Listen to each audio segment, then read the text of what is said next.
Hello दोस्तों, आज के वीडियो में हम डिस्कस करेंगे कि हम विजुअल स्टूडियो कोड को कैसे कॉन्फ़िगर करें जिससे कि हम अपनी पाइथन की प्रोग्रामिंग विजुअल स्टूडियो कोड में कर सकें।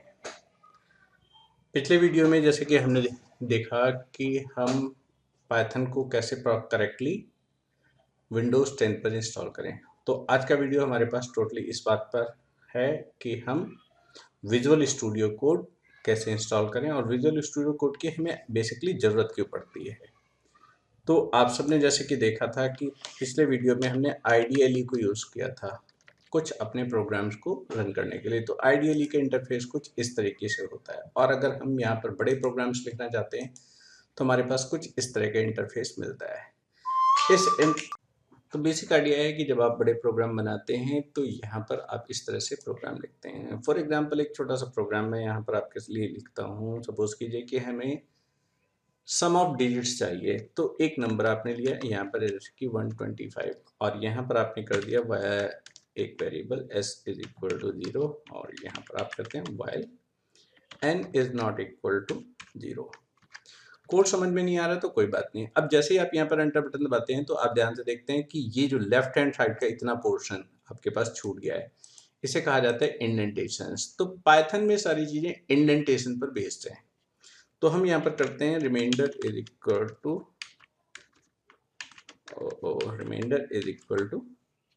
n plus 10 s is equal to s plus remainder and then n is equal to n divided by 10। और फिर जब आपको लूप से बाहर आना होता है तो आपको सेम कॉलम में आ जाते हैं और यहाँ पर प्रिंट कर देते हैं s। तो आपका प्रोग्राम इस तरह से बन जाता है। बट यहाँ पर आपके पास वो इंडेंटेशन का फ्लो आपके पास क्या है। ये तो बहुत छोटा सा प्रोग्राम है। सपोज कीजिए एक वाइल लूप के अंदर दूसरा वाइल लूप, दूसरे के अंदर तीसरा वाइल लूप और तीसरे के अंदर चौथा वाइल लूप। तो इस प्रोग्राम में कौन सा आपके पास पार्ट किससे कनेक्टेड है वो आपके पास आईडीएलई में डिटेक्ट करना आपके लिए इम्पॉसिबल हो जाता है ऑलमोस्ट। और फिर उस केस में आपके पास इंडेंटेशन की जो एरर आती है उसे तो डिटेक्ट करना, ओ माय गॉड। तो ऐसी सिचुएशन में आपके पास एक प्रॉपर एडिटर हो, ये सबसे ज़्यादा ज़रूरी होता है। तो हमारे पास मार्केट में बहुत सारे एडिटर आपके पास ऑलरेडी अवेलेबल हैं। तो मैं इस प्रोग्राम को सेव नहीं कर रहा हूँ। और जो उसमें सबसे ज़्यादा पॉपुलर आज की तारीख में हो रहा है वो है visual studio code. Open source है, फ्रीली अवेलेबल है और बहुत सारी लैंग्वेजेस सपोर्ट करता है। तो आज का वीडियो हमारे पास इसी बात पे है कि विजुअल स्टूडियो कोड हम प्रॉपरली अपने सिस्टम पर इंस्टॉल कैसे करें। तो इसका तरीका हमारे पास क्या है कि अपने ब्राउज़र पर आइए और यहाँ पर टाइप करिए विजुअल स्टूडियो कोड। ये माइक्रोसॉफ्ट का है तो आपको याद रखिए विजुअल स्टूडियो कोड आपको लिखना है यहाँ पर। और जैसे ही आप करते हैं तो आपके पास जो पहली वेबसाइट यहाँ पर अपीयर होती है, पॉपअप होती है, यहाँ पर आइए विजुअल स्टूडियो कोड। ये आपके पास जब खुलती है तो ये हमारे पास आप यहाँ से इसका डॉक्यूमेंटेशन पढ़ सकते हैं और बहुत सारी चीज़ें पढ़ सकते हैं। तो यहाँ से आप डायरेक्टली अदर प्लेटफॉर्म के लिए भी अवेलेबल है जिसमें आपका विंडोज़ है, डेबियन है, फेडोरा है, मैक है। तो ये सभी प्लेटफॉर्म के लिए आपके पास अवेलेबल है। हम विंडोज़ के लिए इसे यहाँ पर ध्यान से देख लीजिए 64 बिट। लास्ट वीडियो में मैंने आपको बताया था कि 64 बिट है तो 64 बिट वर्जन ही आप डाउनलोड कीजिए और 32 बिट है तो 32 बिट वर्जन ही आप डाउनलोड कीजिए। मेरा सिस्टम 64 बिट है तो मैं 64 बिट यहाँ पर विजुअल स्टूडियो कोड डाउनलोड कर रहा हूँ और ये मेरे सिस्टम पर विद इन सेकेंड डाउनलोड हो गया। और यहाँ से इसको आप डबल क्लिक करके स्टार्ट कर दीजिए। मैं इसको मिनिमाइज कर रहा हूँ अपनी विंडो को। तो यहाँ पर एक्सेप्ट एग्रीमेंट, यहाँ पर डेस्कटॉप आइकन आपको चाहिए तो आप यहाँ पर यूज करिए, नहीं चाहिए तो छोड़ दीजिए। लेकिन हाँ ध्यान रखिए कि ये जो आपके पास है ओपन कोड विद और ये सारे आपके पास ऑप्शंस क्लिक होने चाहिए। और ये इंस्टॉल होना शुरू हो गया। इसमें ऐसी कोई भी रॉकेट साइंस नहीं है इंस्टॉल करने में और ना ही यहाँ पर कुछ विशेष ध्यान रखने की जरूरत है।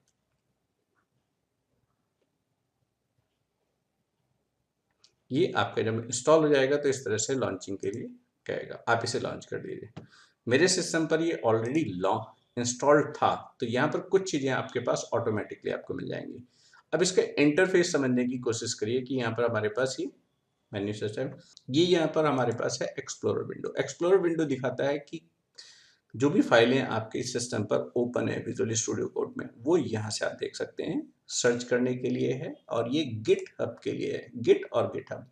गिट और गिट हब मैं किसी और दिन ऐप को एक्सप्लेन करूंगा। और ये आपको डिबगिंग करना, डिबग पाइथन में, अगर आप पाइथन पढ़ रहे हैं या कोई भी दूसरी प्रोग्रामिंग लैंग्वेज आपने पढ़ी है तो आपको मालूम है डिबग है एरर फाइंड आउट करने की प्रोसेस, कि आपके प्रोग्राम में किस पर्टिकुलर पोजीशंस पर एरर आ रही है, कौन से वेरिएबल में क्या वैल्यूज आपके पास चल रही हैं, उसको स्टेप बाय स्टेप अगर देखने की प्रोसेस आपको ये है।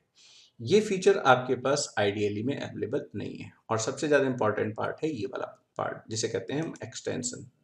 तो यहाँ पर एक्सटेंशन कुछ आपको चाहिए, और सबसे पहला एक्सटेंशन जो आपको चाहिए वो यहाँ पर है, क्योंकि पाइथन आप इसके साथ रन करना चाहते हैं तो यहाँ पर टाइप करिए पाइथन।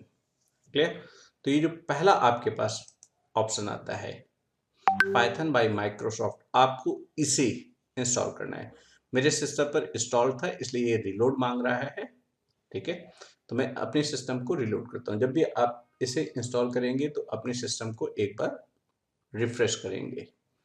दूसरा आपके पास है ऑटो क्लोज टैग। ये HTML में आपके पास, हमारे पास ज़्यादातर यूज होते हैं, लेकिन फिर भी मैं आपसे कहूंगा कि ऑटो क्लोज टैग आप चाहिए। नेक्स्ट जो आपको चाहिए ये है ब्रैकेट पेयर कलराइजर। इस एक्सटेंशन को भी आप यहां से रन कर लीजिए। और चौथा आपके पास है कोड रनर।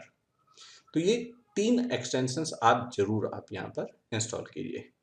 नीचे अगर आप देख पा रहे हैं तो यहाँ पर आपके पास थोड़ा सा नीचे आपके पास है जुपिटर नोटबुक। जुपिटर नोटबुक जो लोग पांडास में काम करते हैं उनको थोड़ा सा आइडिया है कि जुपिटर नोटबुक कैसे काम करता है। जुपिटर नोटबुक को पाइथन के विजुअल स्टूडियो कोड के अंदर से कैसे चलाते हैं इस पर मैं कभी बाद में वीडियो बनाता हूं। अभी आप देखिए ये सारे ऑप्शंस आप यहाँ पर इंस्टॉल कर लीजिए। Colour bracket colorizer, bracket pair colorizer. अब जब सारे एक्सटेंशंस ये आपके पास इंस्टॉल हो गए हैं तब आप यहाँ पर आइए और अपनी फाइल को यहाँ पर चलाइए। ठीक है, सेम प्रोग्राम हम दोबारा से लिखते हैं n = 125। और अब आप देख रहे हैं कि इसने कोई सजेशंस या कलर कोडिंग या कुछ भी नहीं किया है। तो उसका रीजन है क्योंकि अभी आपके विजुअल स्टूडियो कोड को ये नहीं पता है कि आपका प्रोग्राम कौन सी प्रोग्रामिंग लैंग्वेज में बन रहा है, क्योंकि विजुअल स्टूडियो कोड बहुत सारी प्रोग्रामिंग लैंग्वेज को सपोर्ट करता है। तो जैसे ही आप पहली लाइन लिखें दूसरी लाइन लिखें, उस सबसे पहला काम ये करें कि इसको आप सेव करें। और इसको मैं करता हूं सम डिजिट के नाम से अपने सिस्टम पर सेव। डॉट पाई लगाना आपके लिए कंपलसरी है, जिससे कि मालूम चल जाएगा ये पाइथन का है। और दूसरा प्लेन टेक्स्ट में नहीं आपको सेव करना है, ये ऑल फाइल्स के फॉर्मेट में सेव करना है।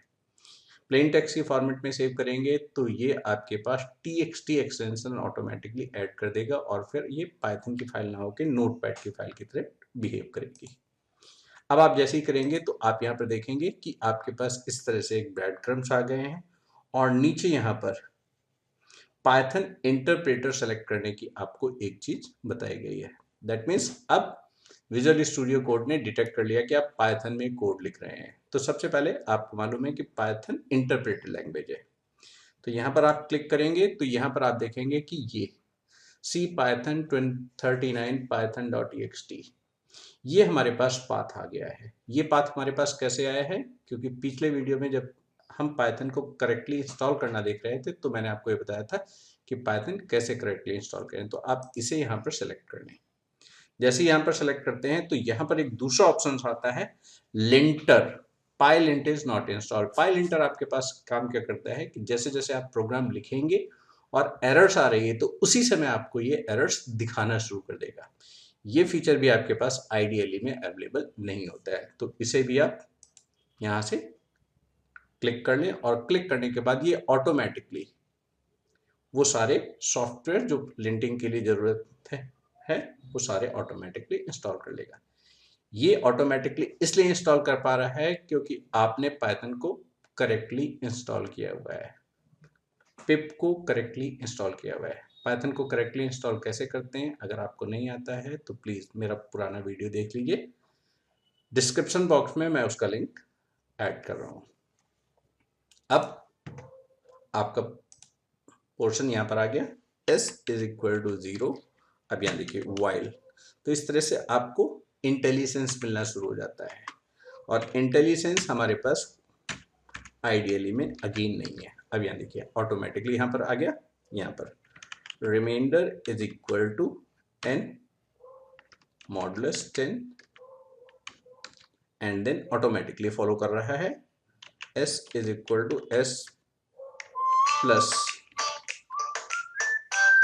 सो next step sum is equal to sum plus remainder, और फिर आप यहाँ पर वापस आते हैं n is equal to n modulus 10, वापस आए यहाँ पर और प्रिंट जैसे करते हैं तो इंटेलिजेंस आपको मिलना शुरू हो जाता है, और ये आपके पास पूरा फॉर्मेट दिखा रहा है कि प्रिंट फंक्शंस आपके पास कैसे काम कर रहा है। तो हमेशा मैं सजेस्ट करता हूँ कि जब भी आप प्रोग्राम लिखना शुरू करें तो एक प्रॉपर एडिटर आपके पास होना चाहिए। तो जितनी वेरिएबल्स आपके प्रोग्राम में हैं ये वो भी दिखाना शुरू करता है, और उसके अलावा सेपरेटर है हमारे पास, और बाकी सारी चीज़ें जो स्लाइसिंग या सॉर्टेड है वो सारे हमारे पास यहाँ पर दिखाना शुरू कर देता है। अब प्रोग्राम आपका बन गया है, आप आपसे सेव करते हैं। सेव करने के बाद रन कैसे करें, तो यहाँ पर राइट कॉर्नर पर ये जो टॉप पर आप ये ट्राइंगल देख रहे हैं, इस पर आप क्लिक करिए और आपका रिजल्ट ऑन स्क्रीन पर आ गया है। तो ये तो था तरीका हमारे पास विजुअल स्टूडियो कोड के अंदर पाइथन की प्रोग्रामिंग हम कैसे करें, उसे प्रॉपरली इंस्टॉल कैसे करें, और कुछ जो बहुत इंपॉर्टेंट एक्सटेंशन है पाइथन के उनको कैसे इंस्टॉल करें। होप आप लोगों को ये वीडियो पसंद आया होगा। अगर पसंद आया है तो लाइक और सब्सक्राइब कीजिए। Thank you.